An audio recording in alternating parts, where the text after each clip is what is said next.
বন্ধুরা, এই মুহূর্তে বড় খবর যে আপনারা যদি ভারতের সাথে যুক্ত যদি না করেন তাহলে আমরা পাকিস্তানের হেডকোয়ার্টারকে উড়িয়ে দেব। আর ঠিক এমনটাই দাবি বালোচ থেকে শুরু করে পিওকে পর্যন্ত হচ্ছে, যেটিতে এখন পাকিস্তান সরকার চিন্তিত। আপনারা সবাই জানেন এই মুহূর্তে পাকিস্তানের ঘরের ভেতরে গৃহযুদ্ধ চলছে।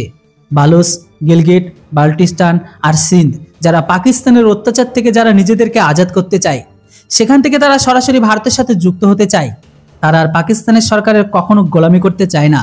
দেখুন, অমর উজালার এই রিপোর্ট অনুসারে ভারতে যুক্ত হওয়ার জন্য পিওকে নাগরিকের দাবি আরো জোরসোরে চলছে। আসলে বন্ধুরা, পিওকে বসবাসকারী লোকেদের বক্তব্য এখন এটাই দেখানোর জন্য পাকিস্তানি সরকার পিওকে আজাদ কাশ্মীর বলে, কিন্তু এখনকার লোকেদের অবস্থা তাদের গোলামের থেকেও খারাপ। বছরের পর বছর ধরে পাকিস্তান সরকার তাদের উপর অত্যাচার করছে। আমাদের বাচ্চাদের মাদ্রাসার পড়ানোর নামে আতঙ্কবাদী ট্রেনিং দিচ্ছে।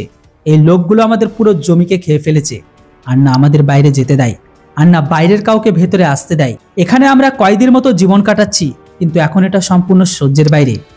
আমাদের ভারত সরকারের কাছে একটাই আবেদন, আমাদের সরাসরি ভারত সরকারের সাথে যুক্ত করে নিন। আমরা ভারতের নাগরিক হতে চাই।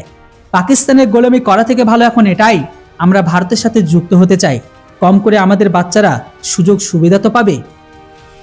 আর যদি এমনটা না হয় তাহলে আমরা দাঙ্গায় নেমে পড়ব। সেটা একদম পাকিস্তানের সোজা হেডকোয়ার্টার পর্যন্ত যাবে, যেটাকে আমরা উড়িয়ে দিতে পিছপা হব না। পিওকের লোকের বক্তব্য এখন এটাই, আমরা পাকিস্তানের গোলাম নই, আমরা আধিকারিকভাবে ভারতের নিবাসী। আমরা অফিসিয়ালভাবে ভারতের সাথে যুক্ত হওয়ার জন্য আবেদন করেছি। যদিও পিওকে লোকেদের স্টেটমেন্ট ও পাকিস্তানি সরকার অনেক রেগে গেছে। তারা তাদের রাগান্বিত চেহারা ভারতের উপর দেখাতে গিয়ে বলেছে, ভারতীয় লোক জেনে শুনে পাকিস্তানি লোকেদের মনের ভেতরে বিস্কে ঢোকাচ্ছে। কেননা ভারত এটা ভালোভাবে জানে যে ভারত যদি একবার পিওকে লোকেদের নিজেদের দিকে করে নেয় তাহলে ভারত বিনা অস্ত্রকে উঠিয়ে পিওকে নিজের মধ্যে করে নেবে। কিন্তু আমরা এটা একদমই হতে দেব না। আমরা এটা পরিষ্কার দেখেছি যে পাকিস্তানি লোক পিওকে লোকেদের বন্দি বানিয়ে রেখেছে, তার জন্যই তারা আজ বিরোধ করছে। আর এটা একদিন না একদিন তো হওয়ার ছিল। তো বন্ধুরা, এটাতে আপনাদের কি মতামত? এই সমস্ত লোকগুলো কি ভারতের সঙ্গে যুক্ত করে নেওয়া উচিত? এটা কি সঠিক সময় পিওকে ভারতের মধ্যে যুক্ত করার জন্য? আপনার মন কি বলে সেটা কমেন্ট করে অবশ্যই জানান। আর হ্যাঁ, ভিডিও ভালো লাগলে চ্যানেলটিকে সাবস্ক্রাইব করতে ভুলবেন না। Thanks for watching. জয় হিন্দ, বন্দে মাতরম।